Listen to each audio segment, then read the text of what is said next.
Middle east, जहां हमेशा कुछ न कुछ गड़बड़ होती रहती है, एक बार फिर से संकट के बादल मंडरा रहे हैं। इस बार का खतरा पहले से भी ज्यादा गंभीर है। इजराइल ने सीरिया पर 350 एयर स्ट्राइक कर दी है, जिससे सीरिया की नेवी का सत्यानाश हो गया है। इन हमलों ने सीरिया की नेवी को पूरी तरह से तबाह कर दिया है और पूरी दुनिया में चिंता की लहर दौड़ गई है। इतने बड़े हमले और इतनी तबाही इस बात का सबूत है कि हालात और भी खराब हो सकते हैं। सीरिया के शहरों में तबाही का मंजिर है और लोग दहशत में हैं। ये लड़ाई इजराइल और सीरिया के बीच के पुराने झगड़े को दिखाती है, जो 20वीं सदी से चला आ रहा है। इस संघर्ष की जड़ें बहुत गहरी हैं और इसका इतिहास बहुत पुराना है। इस लड़ाई की असली वजह सिर्फ पुराना बैर नहीं है। इसके पीछे और भी कई कारण हैं जो इस संघर्ष को और भी जटिल बनाते हैं। सीरिया में ईरान के सपोर्ट वाले ग्रुप, खासकर हिजबुल्लाह की मौजूदगी ने इजराइल की चिंता बढ़ा दी है। ये ग्रुप्स सीरिया में अपनी पकड़ डीच मजबूत कर रहे हैं। इजराइल इन ग्रुप्स को अपनी सुरक्षा के लिए सीधा खतरा मानता है और इनकी मौजूदगी उसके लिए बिल्कुल बर्दाश्त नहीं। इसलिए ये एयर स्ट्राइक इजराइल की तरफ से इन खतरों को कम करने और इलाके में अपनी पकड़ मजबूत करने की कोशिश है। इजराइल का मानना है कि ये हमले उसकी सुरक्षा के लिए जरूरी है, लेकिन इन हमलों का अंजाम क्या होगा? क्या ये संघर्ष और भी भयानक रूप ले लेगा? क्या इससे शांति की कोई उम्मीद बची है? ये सवाल अभी भी अनुत्तरित हैं और आने वाले समय में ही इनका जवाब मिल पाएगा। इस मुसीबत को समझने के लिए हमें इजराइल और सीरिया के रिश्तों के उतार चढ़ाव को देखना होगा। इन दोनों देशों के बीच का इतिहास संघर्ष और तनाव से भरा हुआ है, जो आज भी जारी है। 1948 में इजराइल बनने के बाद से ही दोनों देशों में तकरार रही है। इजराइल की स्थापना के तुरंत बाद ही उसके पेडेडोसी देशों ने उस पर हमला कर दिया था, जिसमें सीरिया भी शामिल था। 1967 की 6 दिन की लड़ाई में इजराइल ने गोलान हाइट्स पर कब्जा कर लिया था, जो आज भी लड़ाई की बड़ी वजह है। इस युद्ध ने मध्य पूर्व की राजनीति को हमेशा के लिए बदल दिया। सीरिया इसे वापस चाहता है, जिससे दोनों देशों के बीच अविश्वास और दुश्मनी बढ़ती जा रही है। गोलान हाइट्स का मुद्दा आज भी दोनों देशों के बीच शांति की राह में सबसे बड़ा रोड़ा है। इस आग में घी डालने का काम ईरान कर रहा है, जिसका सीरिया में दबदबा बार आच रहा है। ईरान की बढ़ती मौजूदगी ने इस क्षेत्र में तनाव को और भी बढ़ा दिया है। राष्ट्रपति बशर अल असद को सपोर्ट करके तेहरान ने सीरिया में अपनी जगह पक्की कर ली है। ईरान का यह समर्थन सीरिया को और भी मजबूत बना रहा है। इजराइल की सीमा के इतने पास ईरान और हिजबुल्लाह को उसका पूरा सपोर्ट इजराइल की सुरक्षा के लिए बड़ी चिंता का विषय है। इजराइल को हमेशा इस बात का डर रहता है कि कहीं यह तनाव किसी बड़ाढे संघर्ष में न बदल जाए। इजराइल को लगता है कि ईरान उसे दुश्मनों से घेरना चाहता है और वो इस खतरे से निपटने के लिए पूरी ताकत लगाने को तैयार है। इजराइल की यह तैयारी और सतर्कता इस क्षेत्र में शांति की संभावनाओं को और भी कम कर देती है। सीरिया के खिलाफ इजराइल के हालिया हमले अपने पैमाने और सटीकता के लिए काबिले तारीफ हैं। इन हमलों ने एक बार फिर से इजरायली मिलिट्री की ताकत और उनकी रणनीतिक क्षमता को साबित किया है।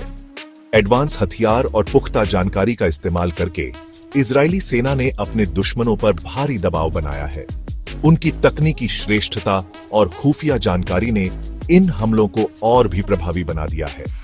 इजरायली एयरफोर्स ने सीरिया के मिलिट्री ठिकानों, हथियारों के गोदामों और जरूरी इंफ्रास्ट्रक्चर को निशाना बनाया है। इन हमलों ने सीरिया की सैन्य क्षमता को काफी हद तक कमजोर कर दिया है। हथियारों के गोदामों और जरूरी इंफ्रास्ट्रक्चर को निशाना बनाया है। इन हमलों ने सीरिया की सैन्य क्षमता को काफी हद तक कमजोर कर दिया है। कभी इलाके में ताकतवर रही सीरियाई नेवी का तबाह होना इन हमलों की भयानकता को दर्शाता है। सीरियाई नेवी की बर्बादी ने क्षेत्रीय सुरक्षा पर भी गंभीर सवाल खड़े कर दिए हैं। इजराइल का कहना है कि ये हमले आत्मरक्षा में किए गए हैं, ताकि ईरान को सीरिया में अपनी फौज को हमेशा के लिए रखने से रोका जा सके। इजराइल का दावा है कि ये हमले उनकी सुरक्षा के लिए जरूरी थे, ताकि ईरान को सीरिया में अपनी फौज को हमेशा के लिए रखने से रोका जा सके। ईरान की बढ़ती सैन्य उपस्थिति को देखते हुए इजराइल ने यह कदम उठाया है। उनका दावा है कि उनके निशाने पर सीरियाई लोग या असद सरकार नहीं, बल्कि सीरिया में काम कर रहे ईरान समर्थित ग्रुप हैं। इजराइल का कहना है कि उनका उद्देश्य केवल ईरानी प्रभाव को कम करना है, बल्कि सीरिया में काम कर रहे ईरान समर्थित ग्रुप हैं। इन हमलों का मुख्य उद्देश्य ईरानी समर्थित मिलिटेंट ग्रुप्स को कमजोर करना है, लेकिन आम लोगों को हुए नुकसान और सीरिया के पहले से ही कमजोर इंफ्रास्ट्रक्चर को और कमजोर करने से इन हमलों के सही और कानूनी होने पर सवाल उठते हैं। इन हमलों ने सीरियाई नागरिकों की जिंदगी को और भी मुश्किल बना दिया है और उनके बुनियादी ढांचे को भारी नुकसान पहुंचाया है। चौथा भाग, दुनिया देख रही है। इजराइल के हवाई हमलों पर दुनिया भर से मिलीजुली प्रतिक्रिया आई है। कुछ ने इसकी निंदा की है तो कुछ चुप्पी साधे हुए हैं। इजराइल के सबसे बड़े साथी अमेरिका ने उसका साथ दिया है और कहा है कि इजराइल को सीरिया से आने वाले खतरों से अपना बचाव करने का ही है। दूसरी तरफ असद सरकार के समर्थक रूस ने इन हमलों को सीरिया की आजादी पर हमला बताया है। ईरान ने हमलों की निंदा की है और बदला लेने की बात कही है।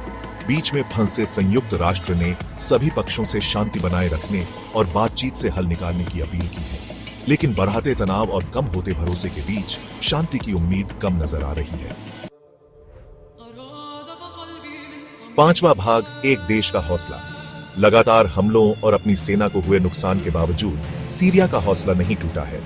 रूस और ईरान के समर्थन से राष्ट्रपति असद ने अपने देश की रक्षा को फिर से मजबूत करने और इजराइल के हमलों का मुकाबला करने का वादा किया है।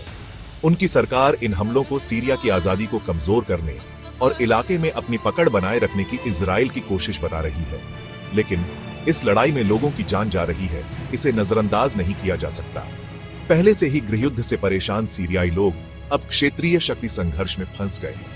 हवाई हमलों में आम लोगों की जान गई है, जिससे मानवीय संकट और भी आराज गया है और हिंसा का दौर जारी है। छठा भाग, बदलते रिश्ते और दुनिया पर असर। इजराइल सीरिया संघर्ष का असर सिर्फ उस इलाके तक सीमित नहीं है। अमेरिका और रूस जैसे बड़े देशों का इसमें शामिल होना दिखाता है कि इसका असर पूरी दुनिया पर पड़ेगा। इस संघर्ष ने मिडिल ईस्ट के जटिल राजनीतिक रिश्तों और दुश्मनी को भी उजागर किया है।